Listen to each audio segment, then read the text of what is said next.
오늘 우리에게 주시는 하나님의 말씀은 누가복음 12장 49절에서 59절 말씀입니다.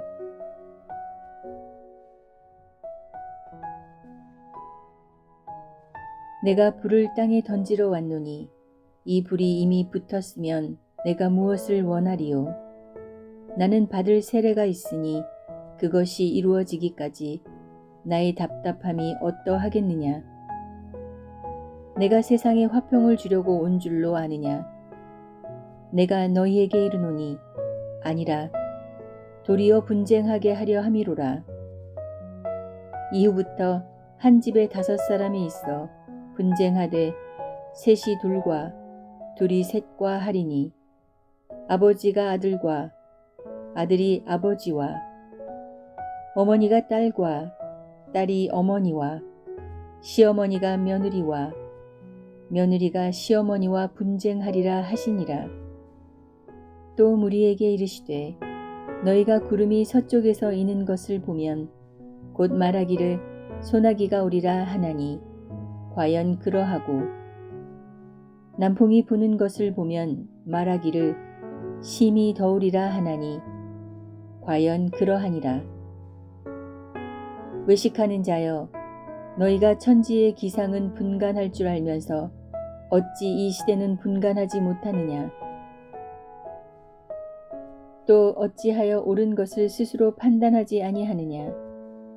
내가 너를 고발하는 자와 함께 법관에게 갈 때에 길에서 화해하기를 힘쓰라. 그가 너를 재판장에게 끌어가고 재판장이 너를 옥졸에게 넘겨주어 옥졸이 옥에 가둘까 염려하라. 내게 이르노니 한 푼이라도 남김이 없이 갚지 아니하고서는 결코 거기서 나오지 못하리라 하시니라.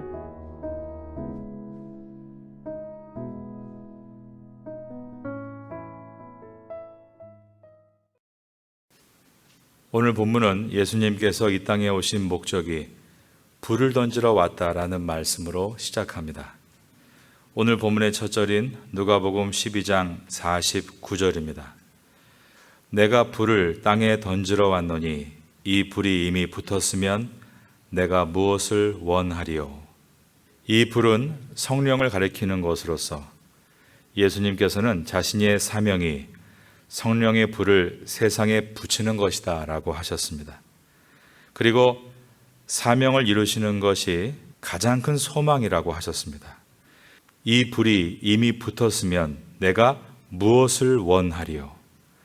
예수님은 이 땅에 사는 성도의 가장 큰 소망도 바로 사명이어야 함을 몸소 보여주셨습니다. 예수님께서는 자신이 이루실 사명, 곧 성령의 불을 세상에 붙이시기 위해서 받을 세례가 있다라고 하셨습니다. 50절입니다. 나는 받을 세례가 있으니 그것이 이루어지기까지 나의 답답함이 어떠하겠느냐. 여기에 나와 있는 이 세례가 무엇일까요? 예수님은 공생애를 시작하시면서 이미 요단강에서 세례 요한으로부터 세례를 받으셨습니다. 그러므로 지금 예수님께서 말씀하시는 세례는 물 세례가 아니라 예루살렘에서 십자가 위에 달리는 죽음을 말씀하시는 것이었습니다. 나는 받을 세례가 있으니 그것이 이루어지기까지 나의 답답함이 어떠하겠느냐. 세례가 곧 죽음을 의미하는 것임을 설명한 사도 바울의 기록을 보겠습니다. 로마서 6장 3절을 여러분께 읽어드립니다. 무릇 그리스도 예수와 합하여 세례를 받은 우리는 그의 죽으심과 합하여 세례를 받는 줄을 알지 못하느냐. 예수님께서는 십자가에 오르시기 위해 예루살렘을 향해 가시면서 두려워하신 것이 아니라 답답해 하셨다라고 되어 있습니다. 50절을 다시 봅니다. 한 번 더 읽겠습니다. 시작. 나는 받을 세례가 있으니 그것이 이루어지기까지 나의 답답함이 어떠하겠느냐. 이렇게 말씀하신 것은 예수님은 하나님의 아들, 즉 성자 하나님이시기 때문에 우리와 다르셔서 두렵지 않으셨다가 아닙니다. 예수님도 우리와 똑같은 육체를 입고 이 땅에 오셨기에 그 고통을 동일하게 체감하심으로 십자가를 지시기 전날 밤에는 땀이 피가 되어 흐를 만큼 간절히 기도하셨습니다. 그러나 예수님은 성도들에게 십자가의 고통보다 십자가 뒤에 있을 하나님의 승리와 역사를 바라보고 담대해야 하고, 사명을 위해서는 그 일이 이루어지지 않는 것에 대해서 답답해하는 그러한 열정을 가지고 나가야 함을 보여주신 것입니다. 여러분은 무엇으로 답답해 하십니까? 여러분의 개인적인 일, 가정적인 일들로 답답하신 일들이 많이 있으실 것입니다. 자식 공부도 시켜야 하고, 자식 결혼도 시켜야 하고, 직장도 좀 든든하게 잡아야 하는 일 등으로 인해서 사람들은 답답해합니다. 그런데 정말 하나님께서 주신 사명을 위해서 답답해하고 있는가? 우리 교회에게 주신 사명을 열심히 이루기 위해서 답답해하고 있는가? 그 사역이 속히 잘 이루어지기를 열망해하고 있는가? 우리는 우리 자신의 이익을 위해서만 답답해하는 것이 아니라 예수님과 같이 하나님의 비전이 이루어지기를 열망하면서 답답해하는 이러한 열정이 우리 속에 있어야 하는 것입니다. 이번에 피사놀록에서 장애인 선교를 하시는 송태교 선교사님과 홍혜수 사모님이 저희 교회를 방문하시고 돌아가신 것이 얼마나 큰 은혜였는지 모릅니다. 그분들이 장애인을 대하는 것을 보신 분들은 정말 대단한 열정이다라는 것을 몸소 체험하셨을 것이라고 생각합니다. 저도 그분들을 통해 감동을 받은 것이 장애인들이 실수를 했을 때 답답해하지 않고 끝까지 설명해 주시는 것을 보고 많이 놀랐습니다. 안 돼라는 말을 한 번도 하지 않는 것이었습니다. 안 돼라는 말 대신에 왜 그래야 하는지에 대해서 끝까지 자상하게 설명해 주므로 점점 변화되도록 이끌어주는 모습을 보았습니다. 그것이 이루어지기까지 나의 답답함이 어떠하겠느냐. 주님께서 말씀하신 이 말씀은 사역을 하면서 답답해하는 것이 결코 아닙니다. 송 선교사님 내외와 같이 장애인들을 답답해하는 것이 아니라 사역에 목말라 하는 것을 말씀하는 것입니다. 어제 오전에 송태교 선교사님과 통화를 하고 비전을 나누었습니다.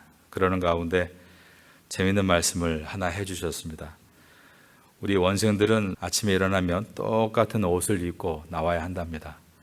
그런데 한 친구가 저희 교회가 준 파타야 선교교회 그 파타야 티셔츠를 입고 나왔습니다. 그러니까 이 파타야 갔다 온 게 너무 좋아서 자기 마음대로 그 옷을 입고 나온 것이죠.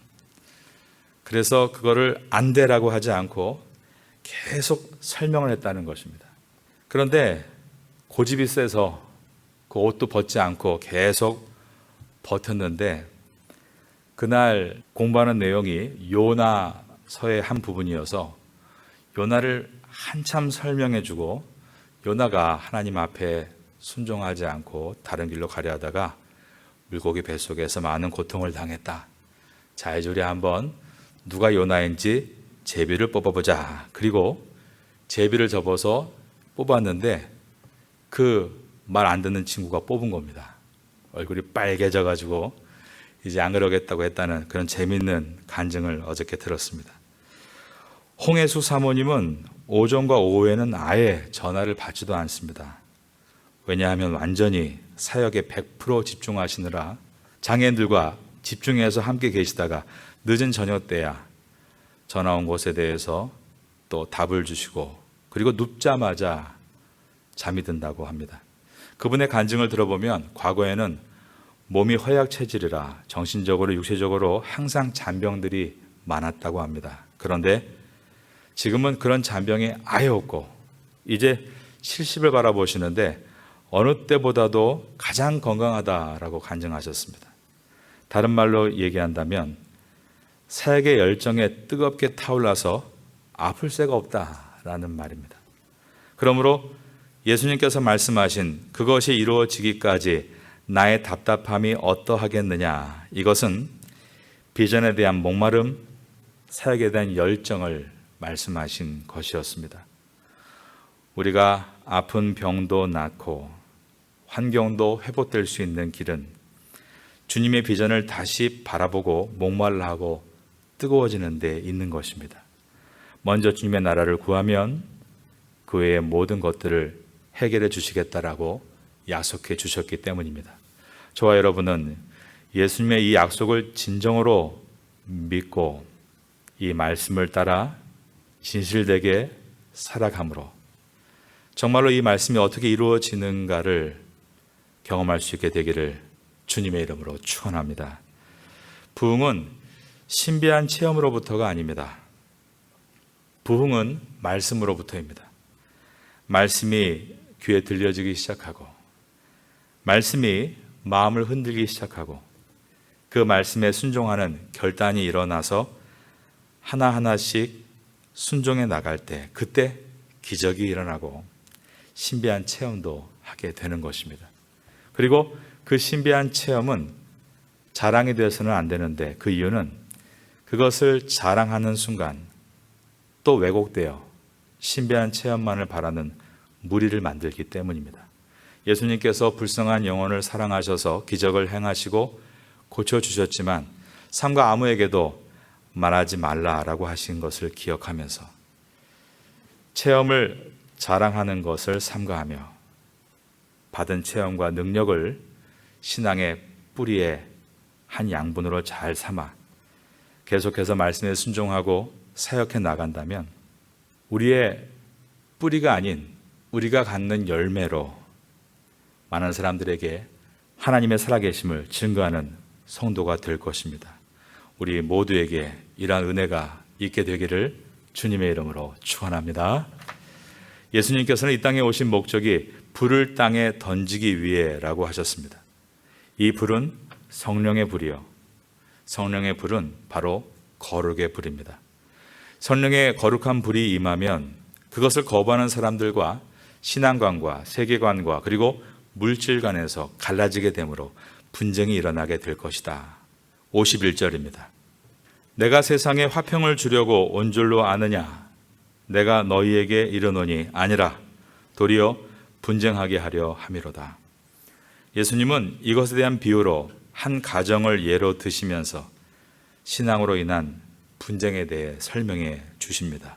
52절입니다. 이후부터 한 집에 5사람이 있어 분쟁하되 셋이 둘과 둘이 셋과 하리니 이 5사람의 구성원이 53절에 나오는데 아버지, 어머니, 결혼한 아들 내외 그리고 아직 출가하지 않은 딸로 이루어진 5인 가족이었습니다. 53절입니다. 아버지가 아들과 아들이 아버지와 어머니가 딸과 딸이 어머니와 시어머니가 며느리와 며느리가 시어머니와 분쟁하리라 하시니라. 신앙의 갈등은 이와 같이 가장 가까운 혈연 관계에서도 비켜나갈 수 없다라는 말씀입니다. 거룩한 성령의 불이 임하게 되면 그 거룩을 거부하는 일들이 처음에는 반드시 있다는 것을 가장 가까운 가족으로 예를 드셨습니다. 그러면 이 싸움에서 승리하는 방법은 무엇인가?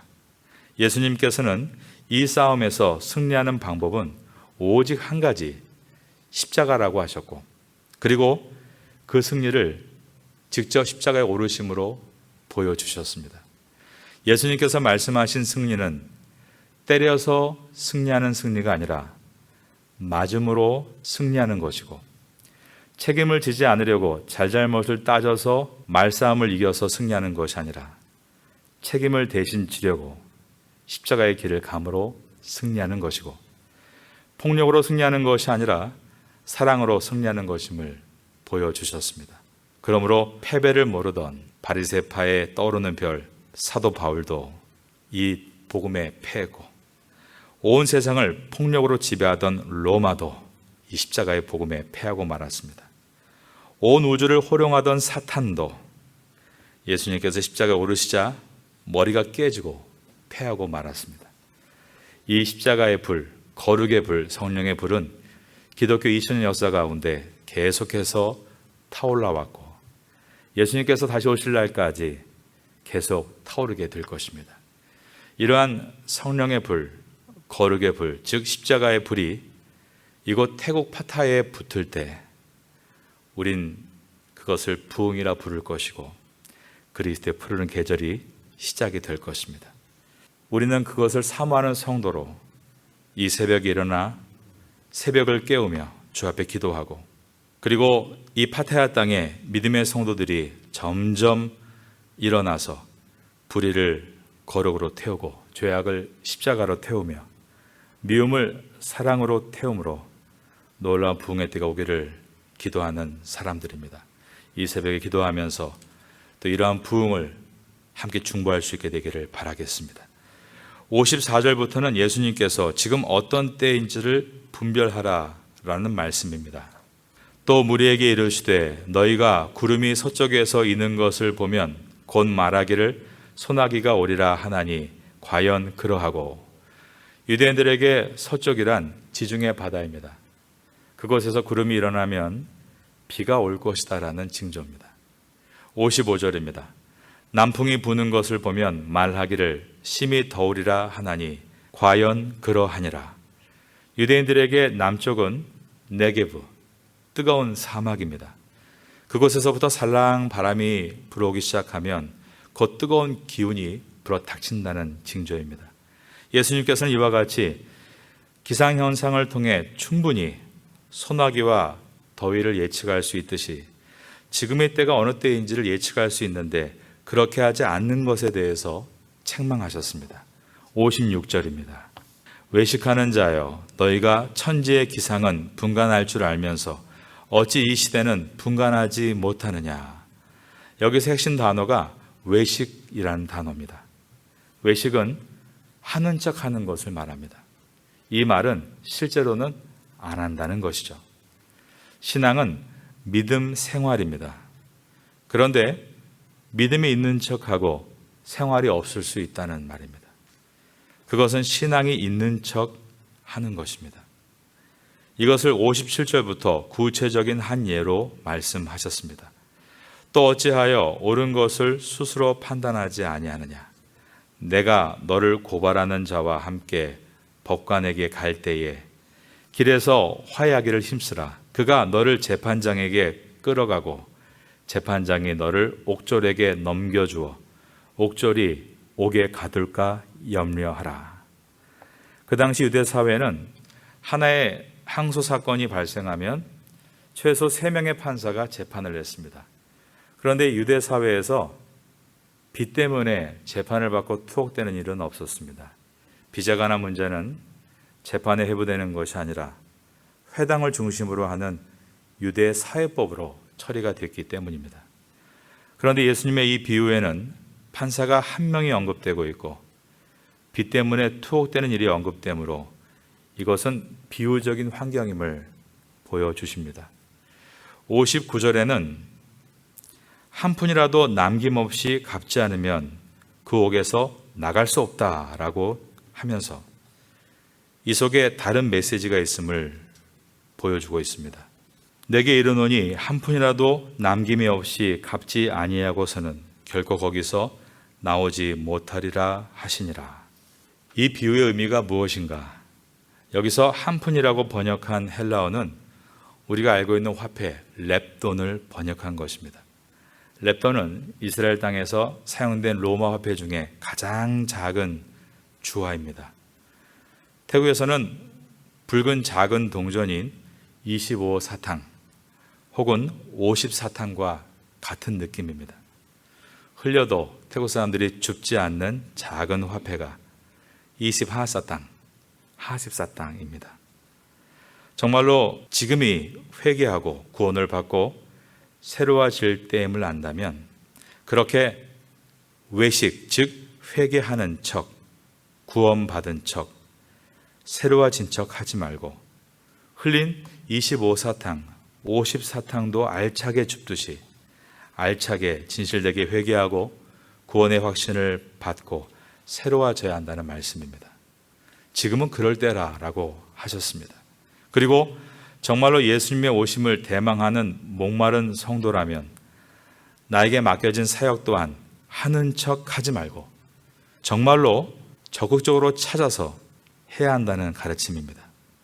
내가 할 수 있는 하나님께 받은 은사들을 25사탕, 50사탕 같이 작은 은사들이라도 알뜰하게 모아서 주님의 나라를 위해 진심으로 사역해야 한다는 말씀인 것입니다.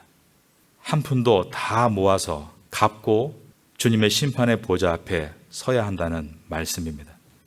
영화 빠삐용의 명대사가 있습니다. 빠삐용이 옛날에 호주가 유럽인들의 감옥이었죠. 그가 죄수가 되어 호주의 악마의 섬에 갇혀서 괴로워하며 잠이 들었습니다. 그런데 그는 꿈속에서 재판을 받고 있었습니다.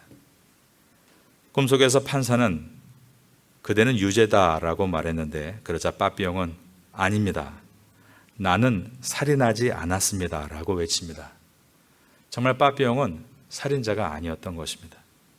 그러자 판사는 꿈에서 다시 빠삐용에게 말합니다. 그러나 그대는 유죄다. 왜냐하면 인생을 허비했기 때문이다. 그러자 꿈속에서 빠삐용은 고개를 떨구며 맞습니다. 나는 유죄입니다. 왜냐하면 인생을 허비했기 때문입니다. 라고 했습니다.